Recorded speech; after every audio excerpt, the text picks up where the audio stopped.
نحمده ونصلي ونسلم على رسوله الكريم اما بعد۔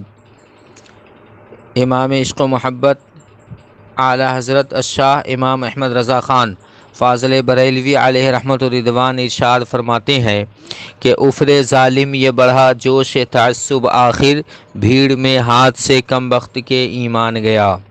معزز سامعین و ناظرین و جملہ رفیقان گرامی، آج سے تقریباً 4 روز قبل مولانا عثمان برکاتی صاحب نے 23 منٹ 37 سیکنڈ کی آڈیو میں اپنا ایک بیان جاری کیا۔ اس بیان میں کثرت اغلاط و شرعی خامیوں کی اس قدر بہتات ہے کہ ان تمام لغزشوں پر روشنی ڈالی جائے، ان کی شرعی غلطیوں کی بالترتیب نشاندہی کی جائے تو ایک طویل وائس معرض وجود میں آ جائے گی۔ اس لیے میں نے ان کی چھوٹی چھوٹی خامیوں سے صرف نظر کرتے ہوئے صرف بڑی بڑی غلطیوں کو، فحش خامیوں کو اپنی تقریر کا حصہ بنایا ہے۔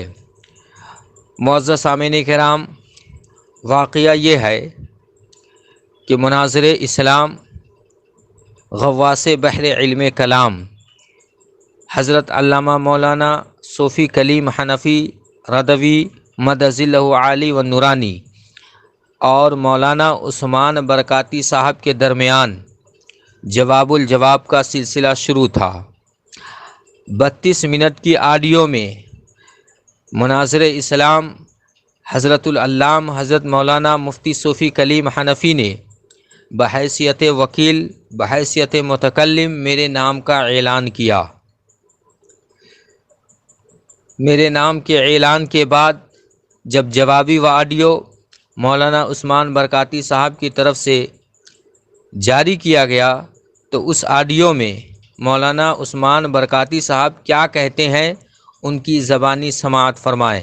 ایک بات اور بھی بتا دوں، جس شخص کا تم نام لے رہے ہو میرے مقابلے میں بات کرنے کے لیے، تمہیں کچھ پتہ بھی ہے کہ اس شخص کا پیر خانہ عبد المصطفیٰ کا نام لیے ہو نا، اس کا پیر خانہ پورا کے پورا پیر خانہ حضور ازہری کی تکفیر کر چکا ہے، اب بھی کرتا ہے۔ تم کیسے حضور ازہری کے ماننے والے ہو اور محدث کبیر کے ماننے والے ہو جی، کہ تم اس شخص کو اپنا وکیل بنا رہے ہو کہ جس کا پیر خانہ حضور ازہری میں قبلہ، تاج الشریعہ، محدث کبیر ان تمام کی تکفیر کرتا ہے، مغلظات بکتا ہے۔ اگر تم کو ثبوت چاہیے تو وہ پیش کر دیا جائے گا، لیکن تمہاری غیرت محبت کو للکارتا ہوں۔ ایک طرف تو دعویٰ کرتے ہو کہ مجھے تاج الشریعہ سے محبت ہے، محدث کبیر سے محبت ہے، اسجد میاں قبلہ سے محبت ہے، اور دوسری طرف ان کی تکفیر کرنے والے خانوادے سے تم جڑا ہوا ہے جو عبد المصطفیٰ کا پیر خانہ پورا کے پورا ان حضرات کی تکفیر کرتا ہے۔ ابھی آپ نے سماعت کیا مولانا عثمان برکاتی صاحب کیا کہہ رہے ہیں کہ عبد المصطفیٰ کا پیر خانہ حضور تاج الشریعہ کی تکفیر کر چکا ہے اور ابھی بھی تکفیر کرتا ہے۔ اس جملے پر غور فرمائیں۔ یہ فرما رہے ہیں کہ ماضی میں بھی تکفیر کر چکا ہے اور حال میں تکفیر کا مشغلہ ہے۔ اس پر میری طرف سے مطالبہ یہ ہے کہ مولانا عثمان برکاتی صاحب قل ہاتوا برہانکم ان کنتم صادقین، اگر آپ اپنے قول میں سچے اور پکے ہیں تو اپنی بات کو ثابت کرنے کے لیے دلیل شرعی پیش فرمائیں، دلیل شرعی پیش فرما کر اپنی بات کو مثبتہ فرمائے۔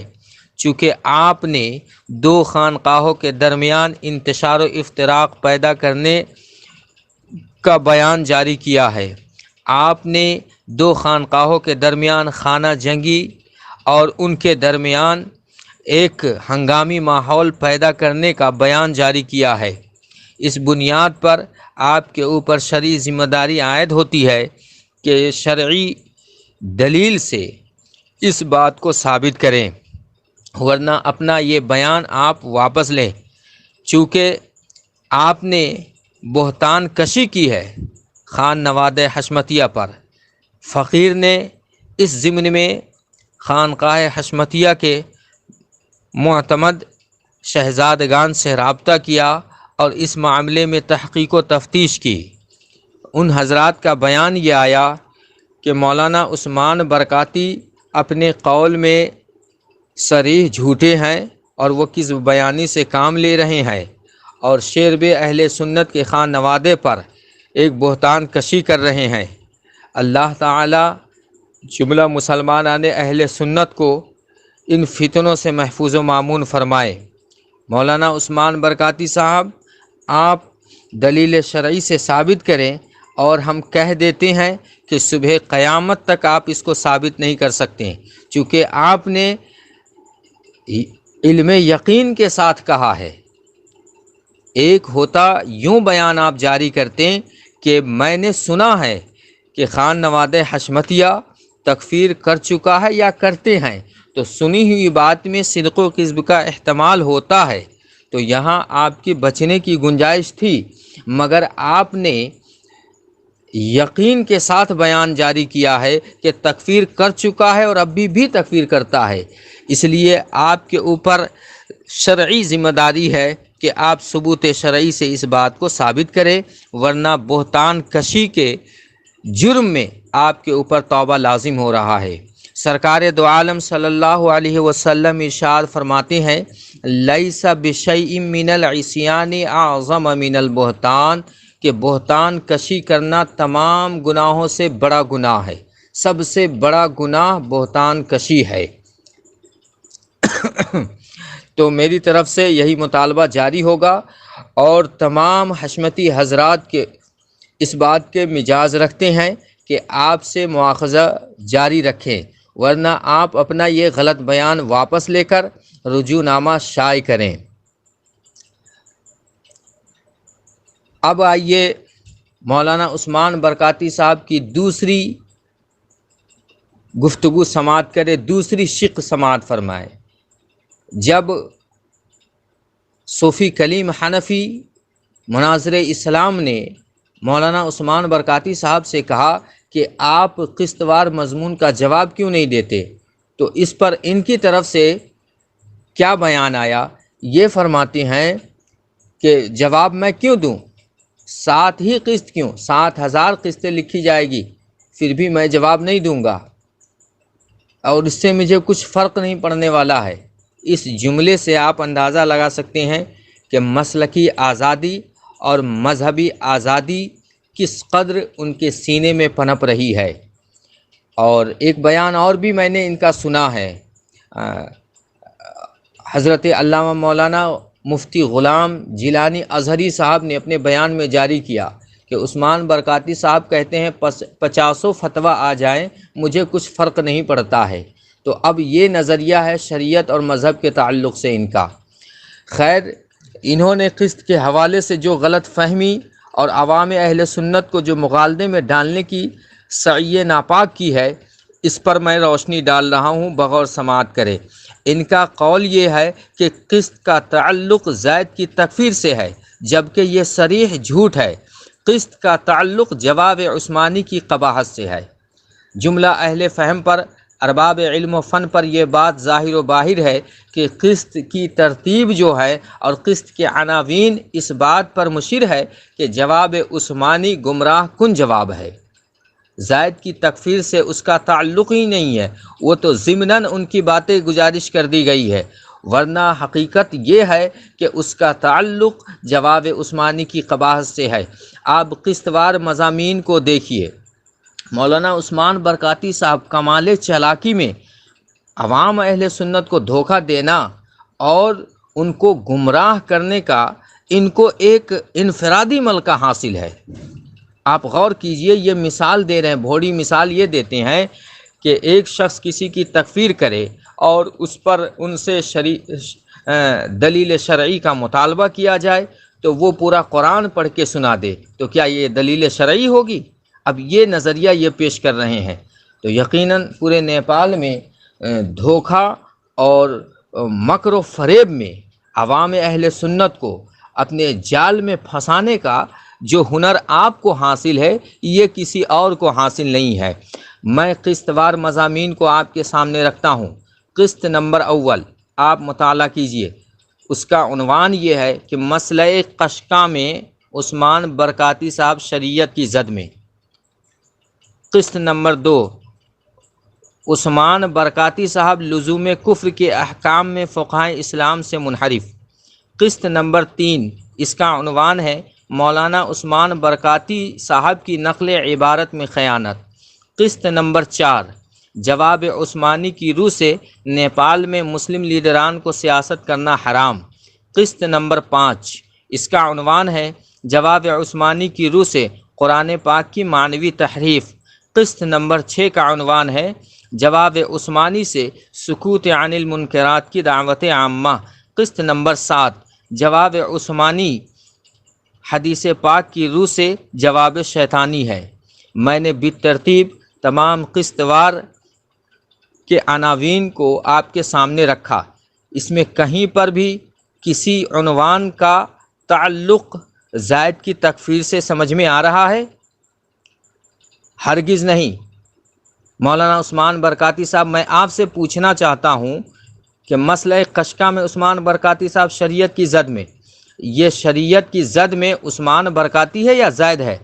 اگر آپ کو شوق ہے کہ ہم زید بن جائیں تو آپ برملا ایک آڈیو جاری کر دیجئے اور اس میں اعلان کیجئے کہ زید میں ہی ہوں اور میری تکفیر کے تعلق سے قسط لکھی گئی ہے، اور سراج کو برطرف کر دیجئے اس مسئلے سے۔ مگر آپ ایسا نہیں کر سکتے، چونکہ آپ سراج کی دامن میں اپنے لیے پناہ تلاش کرتے ہیں۔ مگر یاد رکھیں، شریعت کی تلوار جب اٹھتی ہے تو صغیر کبیر ادنا اعلیٰ کسی کو نہیں دیکھتی، بلکہ وہ تلوار شریعت اس کی گردن کو کاٹتی چلی جاتی ہے۔ آپ جو عوام کو دھوکہ دینے کی کوشش کر رہے ہیں قسط کے تعلق سے، اور اپنے چند مشیروں منیروں کو بھی اپنے جال میں پھنسا کر رکھے ہیں، یہی وجہ ہے کہ ان لوگوں کے سمجھ میں بھی یہ بات نہیں آتی ہے۔ وہ لوگ بھی یہی کہہ رہے ہیں کہ قسط کا تعلق زید کی تکفیر سے ہے، جبکہ یہ صریح جھوٹ ہے۔ اب آئیے، آپ کی شرعی تیسری غلطی پہ میں بات کر رہا ہوں۔ جملہ علماء اہل سنت بغور سماعت کیجیے۔ مولانا عثمان برکاتی صاحب اپنی 23 منٹ 37 سیکنڈ کی آڈیو میں شروع میں قرآن کی آیت پڑھتے ہیں۔ ذرا دیکھیے آپ حضرات قرآن کی آیت کو یہ کس طریقے سے توڑ موڑ کر پڑھ رہے ہیں۔ کیونکہ الخبیثون للخبیثات والخبیثات للخبیثین، یہ جوڑا ٹھیک ہے تمہارے ساتھ۔ ابھی آپ نے سماعت کیا قرآن کی آیت کو انہوں نے کس انداز میں پڑھا؟ یہ کیا پڑھتے ہیں؟ الخبیثون للخبیثات والخبیثات للخبیثین۔ اس طرح مولانا عثمان برکاتی صاحب نے قرآن کی آیت پڑھی ہے، اس الفاظ اور اس انداز کے ساتھ۔ میں مولانا عثمان صاحب اور جملہ عثمانیوں کو یہ چیلنج کرتا ہوں کہ پورے قرآن میں اس الفاظ اور اس انداز کے ساتھ ہمیں آیت دکھائیں کہاں پہ ہے، جبکہ حقیقت یہ ہے یہ آیت شریف صحیح اس طرح ہے۔ یہ آیت سورہ نور شریف کی آیت ہے 26، آیت نمبر 26، الخبیثات للخبیثین والخبیثون للخبیثات۔ قرآن کی آیت اس طریقے پر ہے۔ آپ نے بالکل ہی عبارت کو ہی بدل دیا ہے۔ یہ لفظی تحریف ہے، قرآن پاک کی یہ لفظی تحریف کی ہے یہاں پر آپ نے۔ اور اسی آڈیو میں دوسری آیت آپ حضرات سماعت فرمائیے۔ دوسری آیت جو ہے آپ سماعت فرمائیے، یہ کیا پڑھتے ہیں؟ کا حکم ہے اعرض عن الجاہلین، جاہلین سے اعراض کرو، جہلا سے اعراض کرو۔ ابھی آپ حضرات نے سماعت کیا، یہ دوسری آیت قرآن کی کس انداز میں پڑھ رہے ہیں؟ وَاعْرِضْ عَنِ الْجَاهِلِينَ۔ اور اس پر میں گزارش کر رہا ہوں کہ کیا قرآن پاک میں اسی انداز میں لکھی ہوئی ہے یہ آیت؟ اسی الفاظ کے ساتھ ہے یہ آیت؟ حقیقت یہ ہے اور صحیح یہ ہے کہ وَأَعْرِضْ عَنِ الْجَاهِلِينَ، صحیح آیت اس طرح ہے۔ عزیزان ملت اسلامیہ، رفیقان گرامی، ابھی آپ نے عثمان برکاتی صاحب سے قرآن پاک کی 2 آیت سماعت کی، اور دونوں جگہوں پر انہوں نے لفظی تحریف کی ہے، قرآن پاک میں گھٹا بڑھا کیا ہے۔ اور بہت ممکن ہے، کچھ تعجب نہیں، کچھ بعید نہیں کہ آپ کہہ دیں کہ میں نے اردو میں پڑھا ہے، میں نے اردو میں پڑھا ہے، جیسا کہ آپ نے اپنی آڈیو میں ایک بیان جاری کیا کہ میں لا حول ولا قوہ کو اردو میں پڑھا۔ تو میں آپ سے یہاں پر پوچھنا چاہتا ہوں کہ قرآن پاک کی عربی عبارت کو یا حدیث پاک کی عربی عبارت کو اردو میں پڑھنا یہ شرعاً جائز ہے؟ اگر جائز ہے آپ کے نزدیک تو ثبوت پیش کرے، کسی کتاب کا حوالہ نوٹ کرے۔ جہاں تک کہ میرے علم کا تعلق ہے وہ یہ ہے کہ عربی الفاظ، عربی صیغہ اردو میں استعمال ہو سکتا ہے، مگر مکمل عبارت، مکمل آیت کو اردو پڑھنا درست نہیں ہے، اور وہ بھی قرآن پاک اور حدیث پاک۔ لا حول ولا قوہ یہ حدیث پاک کا حصہ ہے۔ جواب اذان والی حدیث میں آپ اس کو پڑھیں گے کہ مؤذن جب حی علی الصلاح اور حی علی الفلاح کہے اس وقت سامعین اذان سننے والے لا حول ولا قوہ پڑھے۔ یہ حدیث کا حصہ ہے، اور آپ یہاں کہہ رہے ہیں کہ میں نے اردو میں پڑھا، میں نے اردو میں پڑھا۔ ہم اردو بول رہے ہیں اس لیے عربی عبارت کو بھی اردو میں پڑھ دیتے ہیں، قرآن کو بھی ہم اردو میں پڑھ دیتے ہیں۔ لا حول ولا قوہ۔ مولانا عثمان برکاتی صاحب ذرا آپ حکم سماعت کیجئے۔ یہ ہے میرے سامنے بہار شریعت، جلد نمبر اول، صفحہ نمبر 31۔ اس میں حضور صدر الشریعہ علیہ رحمت الرضوان ارشاد فرماتے ہیں، انا نحن نزلنا الذکر و انا لہ لحافظون، بے شک ہم نے قرآن اتارا اور بے شک ہم اس کے ضرور نگہبان ہیں۔ اس کے نیچے تحریر فرماتے ہیں، لہٰذا اس میں کسی حرف یا لفظ کی کمی بیشی محال ہے۔ قرآن پاک کے کسی بھی حرف کی کمی بیشی محال ہے، بلکہ ایک حرف بھی کسی نے کم کر دیا یا بڑھا دیا یا بدل دیا قطعاً وہ شخص کافر ہے۔ بہار شریعت جلد اول صفحہ 31۔ قطعاً وہ شخص کافر ہے۔ تو یقیناً کوئی بھی شخص جو قصدن اور عمدن ایسا کرے، جان بوجھ کر کرے، قرآن پاک میں تحریف کرے، وہ کافر ہے۔ اور اگر سہون ان سے ایسا ہو گیا یا سبقت لسانی کی بنیاد پر یا سہون ایسا ہوا تو ان کے اوپر توبہ پھر بھی ضروری ہے۔ اور یہ میرے سامنے فتاوی نعیمیہ صفحہ نمبر 115، فتویٰ نمبر 52، ارشاد فرماتے ہیں حکیم الامت مفتی احمد یار خان نعیمی رحمۃ اللہ تعالی علیہ، نحن نزلنا الذکر و انا لہ لحافظون۔ اس آیت کے نیچے لکھتے ہیں کہ اس آیت میں حافظون کو مطلق ارشاد فرمایا گیا ہے، جس سے معلوم ہوتا ہے کہ قرآن کریم تلاوتاً و کتابتاً ہر طرح محفوظ ہے۔ تو تلاوتاً کتابتاً دونوں طرح سے قرآن کو، جس طرح قرآن نازل ہوا، جس طرح قرآن روایت ہو کر، جس طرح قرآن ہم تک پہنچا، اسی انداز میں ہم کو تلاوت بھی کرنا ہے اور کتابت بھی کرنا ہے۔ اس میں رد و بدل کی بالکل گنجائش نہیں۔ اور آپ یہ کہیں کہ ہم اردو میں پڑھ رہے تھے تو اس پر آپ ثبوت پیش کریں کہ عربی عبارت کو اردو میں پڑھنا یہ شرعاً کیسا ہے۔ اس بات کے ہم قائل ہیں، یہاں تک کہ ہم جواز کے قائل ہیں کہ عربی کوئی صیغہ ہوگا، کوئی لفظ ہوگا، وہ اردو میں استعمال ہو سکتا ہے، مگر مکمل آیت کا اردو میں پڑھنا، اس بات پر آپ ثبوت پیش کریں۔ تو یہاں آپ نے دیکھا احباب اہل سنت کہ مولانا عثمان برکاتی صاحب قرآن پاک کی آیت کو کس طرح یہ پڑھتے ہیں، اور یہ اپنے آپ کو قاضی نیپال کہلاتے ہیں، مفتی اعظم نیپال لکھتے ہیں۔ ہر صبح میں دیکھتا ہوں کہ ایک نئے القاب و آداب کا اضافہ رہتا ہے۔ ان کے مشیر و منیر پتہ نہیں رات بھر یہی مشاورت کرتے ہیں کہ کل صبح کون سا القاب لگانا ہے۔ تو یہ حال ہے آپ کا، اور آپ کی قرآن فہمی اور قرآن کی تلاوت کا یہ عالم ہے کہ لفظ کی تحریف کرتے ہیں، لفظ کو بدل دیتے ہیں، کبھی لفظی تحریف کرتے ہیں تو کبھی معنوی تحریف کرتے ہیں۔ قرآن میں یہاں پر آپ نے لفظی تحریف کر دی آڈیو میں، اور فتوے میں آپ نے معنوی تحریف کر دی، تو آپ کے اوپر تو دو کفر کا الزام عائد ہوتا ہے۔ اگر آپ اس کے جواز کے قائل ہیں معاذ اللہ، تو آپ کے کافر ہونے میں جو شک کرے گا وہ بھی کافر ہو جائے گا۔ خیر، اب آگے آئیے، میں یہاں پر دو مشورہ آپ کو دے رہا ہوں۔ مشورہ اول یہ ہے کہ آئندہ سے آپ قرآن کی عربی عبارت کو یا حدیث کی عربی عبارت کو پڑھنا بند کر دیجئے، صرف اس کا اردو مفہوم پڑھیں، صرف اس کا اردو مفہوم پڑھ کے سمجھا دیا کریں۔ اور دوسرا مشورہ یہ ہے کہ آپ جو ہیں جنک پور کے اطراف و اکناف میں ایک بہت بڑے قاری ہیں، کہنہ مشق اور بہت ہی معروف شخصیت ہے، مشاق قاری ہے، استاذ القراء، استاذ الحفاظ حضرت حافظ وقاری نسیم صاحب قبلہ مدظ لہ علی، جن کی درسگاہ سے ایک نایاب ہیرے جواہرات نکل کر ایک عالم کو مستفیض کر رہا ہے۔